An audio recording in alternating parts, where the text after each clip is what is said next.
I'm Elaine Stewart, the Career Center Manager at the Central Park campus for Collin College. My presentation will be the basic personality preferences for the Myers-Briggs Type Inventory, Form M, for college students, and the careers that complement the 8 reported types that consist of your 4-letter type. The MBTI enhances an understanding of yourself, your motivations, natural strengths, and potential areas for growth. It will help you appreciate people who differ from you.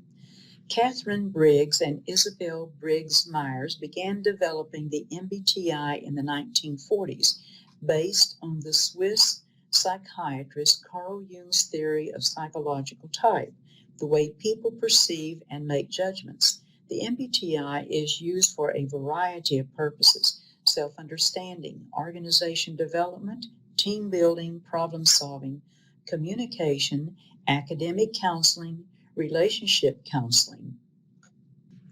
The MBTI enhances an understanding of yourself, your motivations, natural strengths, and potential areas for growth. It will help you appreciate people who differ from you. Catherine Briggs and Isabel Briggs Myers began developing the MBTI in the 1940s based on the Swiss psychiatrist Carl Jung's theory of psychological type, the way people perceive and make judgments. The MBTI is used for a variety of purposes: self-understanding, organization development, team building, problem solving, communication, academic counseling, relationship counseling. The core idea of psychological type is when your mind is active, you are involved in one of 2 mental activities: perceiving, the way you take in information, learn, and find out about things, and judging, the way you organize that information. There are 2 opposite ways to perceive: sensing and intuition, and 2 opposite ways to judge: thinking and feeling. These are your 4 mental processes. Everyone uses the 4 essential processes daily in both the external world and internal world. External is when we are working with people and doing things. Our internal world was the way we process and reflect on that information. The 4 dimensions of personality type determine how we interact with the world, how we get energized: extrovert versus introvert, the kind of information we naturally notice, sensing versus intuition, how we make decisions, thinking versus feeling, and how we organize our day, judging versus perceiving. This is the MBTI graph or bipolar scale. It does not mean a person's bipolar. There are 2 opposite sides. The 0 in the middle is the dividing line. On either side of the 0, we have slight, moderate, clear, and very clear. In this one, the extrovert is the longest bar, which means that is the stronger preferences on this bar. Now, it's not unusual to see students frequently in the slight range. That indicates that they're probably undecided, they're not sure, and they're the ones that usually are questioning their majors, haven't made a decision. This is not unusual. Sometimes they misinterpret and think, well, I'm equally balanced on both sides, but that's not what it really means. That means that there is some indecision. We also see adults that are in this slight range, and they're having problems flip-flopping back and forth. Although we use both sides of each scale every day, we prefer one over the other. Your preference is usually more comfortable, automatic, and trustworthy. You may have a slight, moderate, clear, or very clear preference for each of the dimensions of your personality type. Let's begin by describing the 8 personality preferences. We call these preferences rather than traits. We usually inherit traits from our parents. We develop preferences as we grow and mature. As a child, you learn to accommodate your parents by your behavior. When you're growing up, we learn to accommodate friends to be accepted and fit in. And on the job, we accommodate the work environment, the work requirements. In a marriage, we accommodate our spouse. This is how we develop personality preferences. But as we mature and become more comfortable, we will do a 360 and more than likely return to those personality traits that we were meant to be when we were born. When we look at the characteristics of the extrovert, most extroverts are going to enjoy being involved with people. They like to talk things over to gain understanding. These are your verbalizers. They enjoy action and variety. They may tend to speak first and then think about what they've said. They usually have a broad area of interest. They do it and then think about it. The careers that we see these type getting into are frequently your business, sales and marketing, personal services, public relations. The introvert gets energized through ideas, quiet times, and solitude. They enjoy spending time alone. They're comfortable in small groups. They're selective with their friendships. They have a quiet, calming presence. They're good listeners. If they work with people all day, they need quiet time at the end of a day. They need mental relaxation. Some of the characteristics of the introvert: they enjoy concentration and reflection. They work with ideas and thoughts. Their focus is in depth and in their interest area. They like working alone or with one or two others. They keep their thoughts inside. They're more private and contained. They take the initiative when the situation is important to them. They think before doing. The careers we see them frequently getting into is college teaching, science, research, library work, computers, mechanical work, electronics, engineering, where ideas are important to them. There are always biases in each one of these preferences. Extroverts may think introverts are uninterested or withholding information when they are processing information internally. Extroverts feel they are being ignored.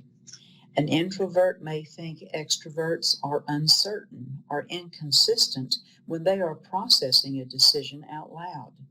Extroverts will speak, and listen a little. They may interrupt. This appears rude to an introvert. Which one are you? Our next preference is sensing. These people are oriented to the present. They want to know who, what, when, and where. These are your practical realists, paying attention to what you perceive through the five senses: seeing, hearing, touching, smelling, and tasting. The characteristics: realistic, practical. They like facts and details. Perfecting established skills, present-oriented. Step-by-step procedures. Decisions are based on experience. They typically will give and want examples. They will ask specific questions to learn the details. They're patient with routine and detail work. The careers they will get into are your typical hands-on, tangible results. They like to see the immediate results of their work. Management, business, construction, production, office work, accounting, patient care, police, military, fire science. The opposite of sensing is intuition. We use an N for intuition because we've already used the I for introversion. Intuitive people pay attention to what might be described as the sixth sense, the unseen world of meanings, hunches, insights, and connections. They enjoy complexity, variety, originality, and creativity. They're oriented to future possibilities. They see big picture possibilities. They look at big concepts. They're imaginative, abstract, and theoretical. brainstorming, learning new skills. They trust their inspiration, insight by insight, the sixth sense, a hunch, and the careers we see them in: counseling, journalism, teaching, writing, art, religion, music, science, research, law, long-range planning, and policy development. The biases that we see: the sensing person thinks that the intuitives are avoiding or changing the topic when they are brainstorming connections and generating possibilities. They are so off the wall, so vague and impractical. And the intuitives think sensors are unimaginative when they're asking realistic and practical questions. They're so picky. Why do they have to have so many details? Which one are you? Do you like the details? Are you a person that looks at big picture possibilities? Our next preference is thinking, making decisions based on impartial criteria, cause and effect reasoning, constant principles or truths, and logic.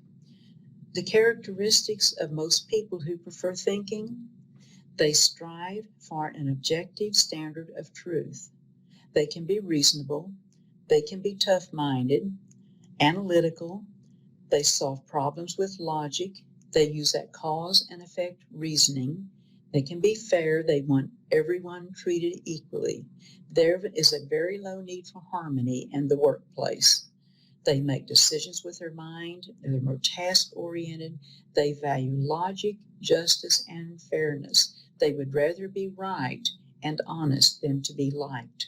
These are also your bottom line people. They can fire someone if they have to, if needed. The careers we will see them in are usually your skilled trades, management, science, technology, computers, production, management, law, policy and procedures, and criminal justice. The opposite of thinking is feeling, making decisions based on their values, more person-centered criteria, seeking harmony. Characteristics of most people who prefer feeling: they are empathetic of others, always assessing the impact a decision will have on people. They're guided by their personal values. They appear tender-hearted. They strive for harmony. They're compassionate and accepting. They want everyone treated as an individual. We say they make decisions with their heart. They take others' feelings into account. Fairness for them if everyone is treated as an individual. They seek involvement with people first. Careers are people are the focus. All areas of education, healthcare, office work, personal and human services, counseling. The biases that we see between the thinker and the feeling people: the thinker's concept of feelers is they are over-personalizing when they are focusing on the impact a decision or a situation will have on individuals. The feeling concept of thinkers: they are cold and harsh when they take a detached, problem-solving viewpoint. Which one are you? The lady on the left, she's the analytical person. The one on the right goes by her feelings. The next two, we have judging and perceiving. Judging people want to live an ordered life with goals and structure, making decisions so you can move on. This does not mean these people are judgmental and critical. We sometimes call these the list makers of the world. It's let's do it now and get the job done. To put things off creates stress in their life. If you need to change plans, you better send a memo to these people. They don't like surprises. You have to prepare them. Their approach to life: they like to live an ordered life with goals and structure, making decisions so you can move on. Characteristics of most people who prefer the judging: they live according to schedules, regulate and control. They're organized, set goals. Let's do it now. They like closure to getting things done and decided. Careers are often found in management, attracted to work settings where plans, systems, order, and deadlines are important. The opposite to judging is perceiving. This does not mean these people are more perceptive than judgers. There is the most conflict in the workplace between the judgers and perceivers, but they can also be the most flexible of all of the personality preferences. Their approach to life, they want to live a spontaneous life with flexibility, staying open to new information and possibilities. The characteristics, they're spontaneous and casual, adapt well to change, they're flexible, they like to keep their options open, they like things loose and open to change, they feel energized by last-minute pressures. The biases that we see between the judgers and perceivers, judgers think perceivers are lazy and procrastinating when they are keeping their options open. Perceivers think judgers are rigid and controlling when they are structuring and scheduling. Which one are you? Are you the one on the left? Are you the one on the right? Remember, extrovert does not mean talkative. Introvert does not mean shy. Feeling does not mean emotional. Judging does not mean judgmental. And perceiving does not mean perceptive. So how can we benefit from using type differences at work? The clearest vision of the future usually comes from an intuitive type. The most practical realism usually comes from a sensing type. The most incisive analysis usually comes from a thinking type. The most skillful understanding and handling of people usually comes from a feeling type. Things to remember about the MBTI. There is no right or wrong type. Each person has special gifts. Type helps you understand yourself and enhances your relationships with other people. Each person is unique. Everyone uses each of the preferences to some degree. Our type is made up of those we prefer. You are the only one to decide what type you really are. Type does not explain everything. The human personality is much too complex. Type does not measure skills and abilities or even the degree of use. You may use type to understand and forgive yourself, but not as an excuse for doing or not doing anything. Your type should not keep you from considering any career, activity, or relationship. Become aware of your type biases. We all have them, to avoid the negative stereotyping. I want to thank you for your time, and I wish each one of you success and happiness.